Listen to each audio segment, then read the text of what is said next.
এই যে এই বেগুন গাছটার পাতাগুলো কেটে দেওয়া হয়েছে, যে দেখেন শুধু কুশিগুলো আছে, মানে যে হুকিগুলো বাইরে হয়েছে সেই নতুন চারাগুলো আছে। তো এইভাবে সব গাছের পাতাগুলো কেটে দিয়েছে আর কি এই জমির মালিক। হ্যালো ভিউয়ার্স, আসসালামু আলাইকুম। তো বন্ধুরা, আজকে আমরা দেখব যে একটা বেগুন ক্ষেতের নিচের পাতাগুলো কেন কেটে দিল, তো আমরা সেটাই জানবো। তো এই যে বেগুন ক্ষেতটা দেখতেছেন, দেখেন কি সুন্দর ফুল ফল আসছে। মানে এই বেগুন ক্ষেতের মাঝখানে আবার কিন্তু মরিচের বীজ ফেলছে, এই যে দেখেন ঘাস শাকের মতো যে গজাইছে সেগুলো হচ্ছে। তো এই মরিচ বেগুন ক্ষেতটাতেই মানে প্রচুর বেগুন ধরছে। এই যে দেখেন কত সুন্দর সুন্দর মানে কচি কচি বেগুন কেবল নামতেছে কেবল। তো এগুলো কিছুদিনের মধ্যে বড় হয়ে যাবে। আবার বেগুন কিন্তু মানে স্প্রের উপর বৃদ্ধি হয়, মানে যত স্প্রে করবেন তত বাড়বে।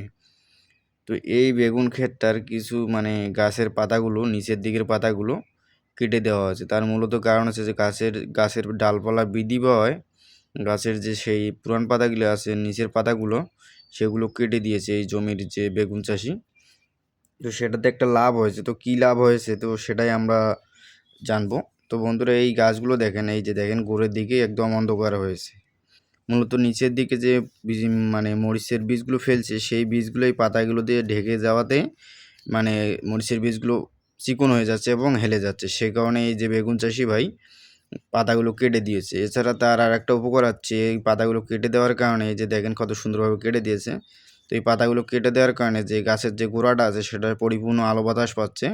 আলো বাতাস পাওয়াতে মানে গাছের যে ছত্রাকের আক্রমণটা গাছের গোড়ালিতে অনেক সময় দেখবেন যে গাছ ঝোলা মারে, সেই রোগটা আর হবে না। তো বন্ধুরা, আপনাদের বেগুন ক্ষেতে যদি মানে পাতা বেশি দেখা যায়, মানে গাছ একটু বড় হয়েছে, ফল ধরতেছে, তো এমন সময় এভাবে আপনারা কাটিং করে মানে পাতাগুলো ছিঁড়ে নিচের যে পুরান পাতাগুলো আছে সেগুলো ছিঁড়ে ফেলে দেবেন। মূলত পাতা ছিঁড়ার একটাই কারণ হচ্ছে আপনার যে গোড়ার যে পুরান পাতাগুলো থাকে সেগুলো মূলত আপনাদের কোনো কাজের না। কারণ হচ্ছে যে আপনার যে সার বা মানে গাছের জন্য বিভিন্ন যে অনুখাদ্য বা যেগুলো প্রয়োগ করেন না কেন সেগুলো হচ্ছে আপনার পুরোপুরি গাছের ফল বৃদ্ধি করার জন্য এবং গাছকে সুস্থ রাখার জন্য। আর সেই খাদ্যটা যদি আপনার গাছের সেই পুরান পাতাটা খেয়ে ফেলে তাহলে কিন্তু আপনার ফুল আর ফল ঠিকমতো হবে না। সেই আপনার নিচের সারটা সেই গোড়ার যে পুরান পাতাগুলো থাকবে সেই পাতাগুলো আপনার এই যে সার এবং যে খাদ্যগুলো দেবেন গাছের জন্য সেগুলো খেয়ে ফেলবে।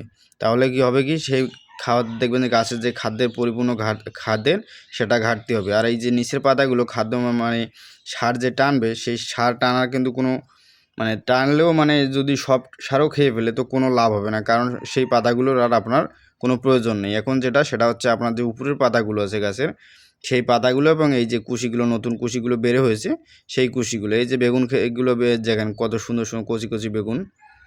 এই যে এইভাবেই আপনারা গোড়ার যে পুরান পাতাগুলো আছে সেগুলো মানে কেটে দিবেন। তাহলে আপনার যে জমিতে যে সারটা প্রয়োগ করবেন সেগুলো আর কোনো নষ্ট হবে না এবং পোকামাকড়ের আক্রমণও কম হবে, কারণ জমিতে পর্যাপ্ত পরিমাণ আলো বাতাস পাবে। আলো বাতাস পেলে আপনাদের জমিতে দেখবেন যে পোকামাকড় খুবই কম আসছে।